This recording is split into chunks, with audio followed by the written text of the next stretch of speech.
morning, Braywick Court School. It is Friday, the 3rd of July, or as I like to say, Friday. Now, what are we going to do today, Braywick? We are going to learn. Whoa, put it the wrong way round. My goodness, we're going to learn. I was too quick to go for the enjoy, and we are going to succeed. Now, I'm back again with another science assembly. But before I start the science side of things, let's have a look at whose birthday it is. We've got 3 birthdays this weekend, and we've got Gina in Birch, we have got Max in Sycamore and Nancy in Sycamore. So, happy birthday to you. And rather than put you through the pain of my dulcet voice singing happy birthday, I've got someone to do it for us.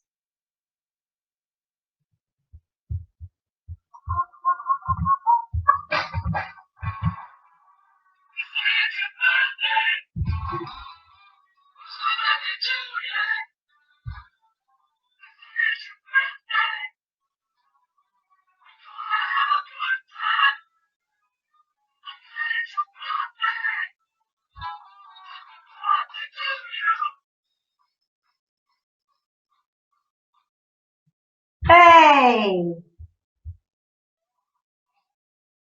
Thanks, guys. Right, so happy birthday to you 3. May you have a wonderful day, and I hope you have a wonderful family. Now, today's science assembly is going to be about weather and the part that the ocean has to play in our weather, because actually the ocean dominates our weather systems. Have you ever wondered why the Earth has so many different habitats? Why animals and humans live in so many different places under so many different weather conditions? Now, the answer is in the Earth itself, the actual Earth that you are now sitting on, or standing on, or laying on, or jumping or hopping, or skipping on. The ocean and land can tell us a lot about the effect the weather and climate has on us. They can even tell us why different species of animals live in certain locations. How? How can they tell that, I hear you ask? Well, David Attenborough made a brilliant video that explains exactly that. Let's have a quick look. Okay, so that's what David Attenborough had to say about how the oceans affect our weather system. And I think it's great. And if you look on here, you can see that I just got it on BBC Lifestyle. And there's lots of other things you can watch on there too. There's a couple of things that David Attenborough mentioned on there that I thought we could look at a bit further. Now, one of the things he told us about was the fact that in a monsoon season, just make myself bigger, ta-da! In a monsoon season, up to 1 metre of rain can fall in a day. Now, if you think about in your classroom, most of the teachers when they're teaching maths might use a metre rule. So that can give you an indication of how much it is. But if you are not sure of how much that is, I'm going to help you think about that. So 1 metre. Here is Emmy. Okay, here is Emmy from Willow class. Now, Emmy, if you stand on this chair, okay. Now, can you see Emmy from her shoulder all the way down to her toes? That is about 1 metre, and all that rain falls in 1 day.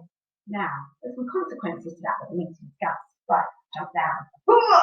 Right, okay, so what happens then if a metre of rain falls in 1 day?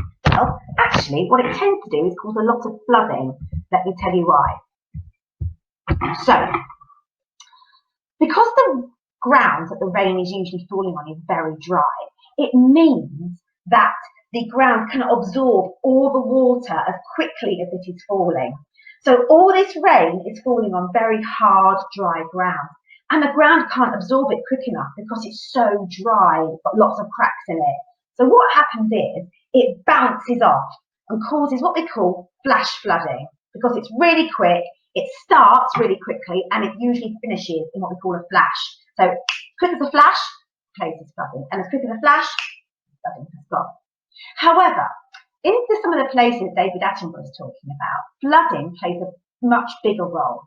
And that's because the water table, so if you think about under the ground you're currently sitting on or standing on, there's something called the water table, and that's the area's natural line of water.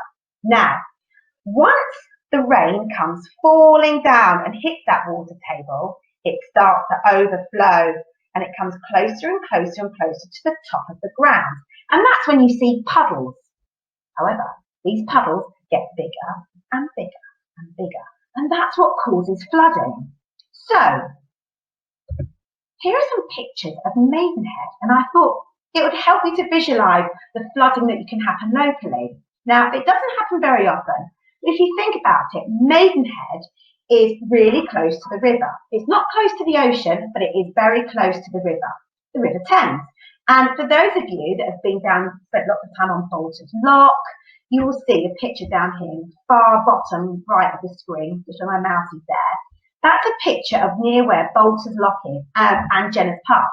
And you can see that here, if you just see this part here, here we go, the river has come up so high where it's rained so much that it's actually what we call broken the banks of the river and come off the river and actually flooded the road. And they've probably flooded some local houses as well. The middle picture shows you where this is Maidenhead Station and Maidenhead Bridge. And some of you might actually drive along this road. This is the Braywick Road, which is where our school is. And you can see from here, this is probably more of a flash flooding. Okay, so it's rained so much that the water have hit that water table and it's coming up through the drains in the streets and the roads. And it's caused all this flooding. And this is a really good example of a flash flood. So it starts really quickly and finishes really quickly. And this picture just here on the left is down by near Riverside, actually. So lots of you probably went under this bridge on your way to school when we were at our old site. And you can see here that it's so high that this car can't even get through. So flooding can happen locally too. Now, we've got a couple of members of staff at Braywick Court School, Mrs. Donnelly and Mrs. McNeely, who absolutely love weather. They talk about weather a lot. And sometimes when Mrs. Donnelly sends us a little message on a Friday, she tells us what the weather's going to be like all weekend. They love weather. So I just thought it'd be quite nice for them if we could give them a forecast. So I'm actually recording this on Tuesday, the 30th of June. And so I've looked at the forecast for this weekend, and as you can see, they're different. So the top forecast I've got there for the coming weekend is taken from the BBC, and the bottom one is taken from the Met Office. So you're probably wondering why they're not exactly the same, because both forecasts are for Maidenhead, but they're not the same. As you can see, the BBC is showing that the weather on Saturday might be a bit rainy. And on the Met Office, on the one below it, it just says cloudy, okay? And on Monday, the BBC says it's going to be sunny, and on Monday, the Met Office says it's going to be really cloudy. So why are they not the same? Well, that's because when you forecast the weather, it's just what we call a guesstimate. So it has to be your very best guess. And the people at the Met Office who actually study the weather and look at the weather that's coming into the UK, they can only make their best guess based on weather systems that are either coming up from the south, so from through the Mediterranean up through Spain and France, or it generally comes down from the north when it tends to be a bit colder. But you've got all sorts of things that affect our weather system. And as I said before, Mrs. Donnelly and Mrs. McNeely love to talk about weather. So why don't you have a go at forecasting what our weather is going to be like? So if we see here that on Saturday it's going to be rainy and on Sunday it's going to be cloudy, I wonder which one's correct. What could you use to help you predict what the weather forecast is going to be like? Could you think about what the weather's been like over the last couple of weeks and base it on that? Could you look at the weather systems that are currently in the Mediterranean and hope they're coming our way because that tends to be a bit warmer? Or is it going to be weather from the north?